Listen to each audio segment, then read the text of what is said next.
大家好，我係貓哥啊！嗱，最近咧 Mini GT 就出咗新一輪嘅車啦，大家一定會以為我一定係開嗰架 GT-R 嘅 R34啦，咁但係錯啦。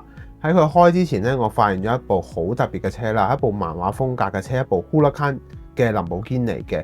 咁其實之前咧，如果大家仲有印象咧，有一部咧係梵高拉花嘅，係由 Samantha 去揸嘅一部女賽車手嘅一部賽車啦。咁今次呢一部咧係一部全女班，你冇聽錯，係全女班嘅一部賽車嚟嘅。今集我哋一齊嚟睇下呢部車嘅整體嘅由外到內嘅一啲細節啦。嗱，咁啊最主要今集嘅關於呢架車上面嘅嘢，我會從外觀上面講啦。咁大家如果想知道一啲細節上面嘅，可以睇翻我嘅資訊欄右上角咧就會睇到啦。咁事不宜遲，開始今集啦！記得喺影片開始之前咧 CLS 我啦。作為全女班嘅 Gears 賽車隊啦，咁其實佢哋係首次參加耐力賽，即係地通拿嘅呢一個比賽啦，亦都作為汽車歷史上嘅一個重要之一嘅一個賽事啦。咁 Gears 嘅全名咧叫做 Girl Empowerment Around Racing 嘅，咁當中咧其實佢哋嘅賽車手同埋機械師力都來自唔同嘅賽車組別啦，當中更加有英國嘅賽車明星啦 Catherine 啦，以及兩屆嘅 IMSA 冠軍啊。Christina 啦，以及 GT 王牌嘅 Rahal 啦，以及哥倫比亞人嘅 Tatina 咧，咁啊作為呢一個賽車隊嘅核心啦，咁啊可以話成個車隊嘅來頭亦都唔少嘅。咁啊耐力賽咧比起衝刺賽咧會更加需要技術以及一個衡量嘅，即係無論喺體力啦以及精神上面啦都需要一個衡量嘅。咁啊佢哋最近亦都攞到咧呢個 GTD 嘅呢個級別嘅 P14嘅資格啦。咁希望未來咧亦都希望有更加多嘅女性參與呢一個比賽啦，可以話係可以喺賽車場上面展現到另一番風味嘅英姿啦，令到賽車唔只係一個男仔玩嘅玩意啦。咁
呢一個位置咧，亦都喺嗰個銜接度，又係喺拉花同以及一啲膠件嘅銜接度入面咧，相當工整有力嘅。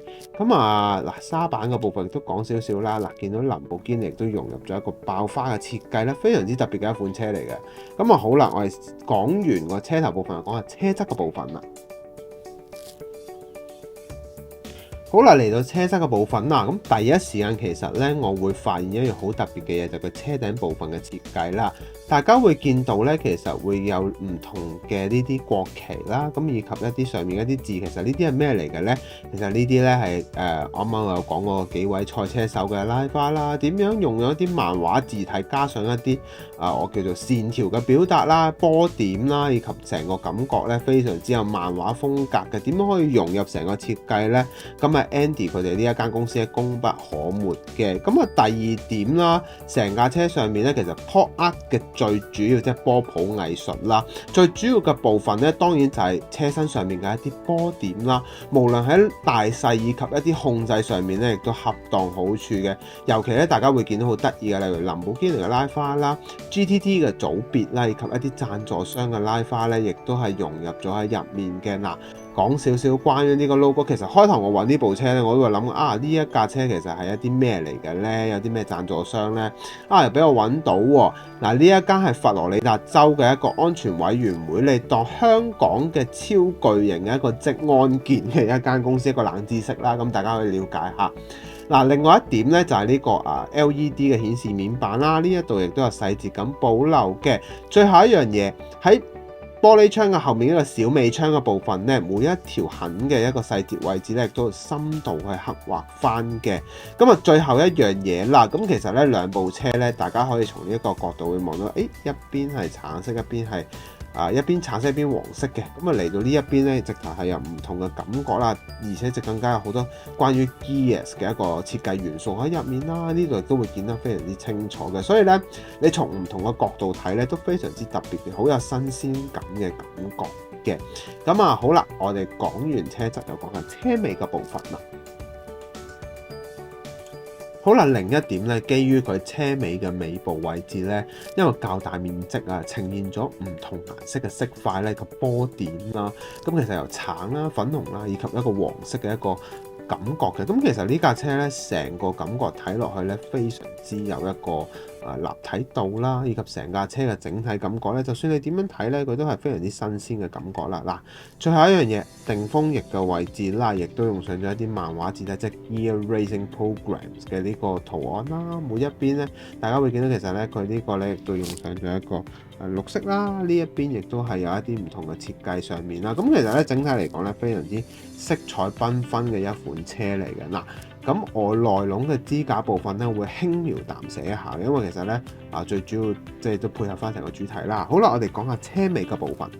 好啦，嚟到內籠嘅部分啦。咁其實咧基於呢架車非常之 colourful 啦，咁我亦都發揮我自己嘅創意啦，用上506色嘅一個方法去表達，令到成架車整體喺內籠嘅融入度咧亦都大增啦。咁其實咧喺內籠部分咧我雖然揾唔到呢架車嘅內籠啦，咁但係當然之前已經見過嗰部 Huracan Evo 嘅，咁裏邊咧亦都採用咗一個全黑色以及配上大量嘅 Alcantara 嘅一個質感去做呢件事啦。全架車亦都做咗大量嘅偷輕啦。咁但係咧呢一度我就嘗試去還原，試下唔同嘅感覺，睇下出到嚟嘅又會點啦。咁都相當之唔錯嘅。咁其實同之前嘅亦都即係差唔多噶啦。咁我亦都唔需要多講啦。整體嘅流線型嘅設計裏邊亦都非常之豐富啦。咁大致係咁咯。咁咧我吸埋部車之後咧，我哋就講下今集嘅可購買指數啦。好啦，嚟到今集嘅可購買指數啦，呢一部車咧，我會俾佢8.9分啦。咁其實 Mini GT 咧，憑住佢一個穩定嘅印刷技術啦，配上一個膠件上面嘅處理啦，亦都係非常之穩穩陣陣嘅一個作品嚟嘅。特別嘅之處咧，亦都配上咗506色嘅一個拉花 pop art 嘅設計啦。咁但係咧喺個銳利度以及細緻上面，另外一個對比度咧，基本上同真車咧係一模一樣嘅。咁呢一個位置咧，其實可以睇到 Mini GT 對於一啲顏色上面一個注重度咧係非常之高嘅。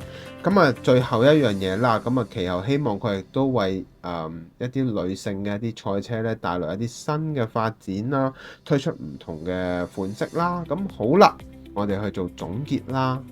好啦，咁大家已經睇晒成部車啦，咁大家一定會問我，哇，呢部車你感覺如何？其實我自己都比較特別，因為如果冇呢一部車呢，我都唔會去留意，哦，原來女性嘅賽車界原來已經發展緊一回咁樣嘅事情啦。咁希望未來呢 Mini GT 亦都會出唔同系列嘅一啲賽車啦，係以女性為出發點嘅，咁等大家去感受一樣唔同嘅風味啦。咁啊，未來咧嚟緊會開架咩車咧？冇錯啦，啱啱我喺開頭已經講過一部 GTR 嘅 Top Secret 啦。咁啊，大家一定會問我，喂，Top Secret 有咩好講啊？之前已經講好多次咁，但係咧真係有唔同嘅。咁我哋又會一齊嚟開嚟睇下啦。咁如果你覺得呢條影片好嘅話咧，希望你可以俾個 like 我啦。最緊要咩啊？話俾我知你嘅諗法啦。最主要，最後記得要訂閱我個頻道啦。咁我哋下集見㗎啦喎，拜拜。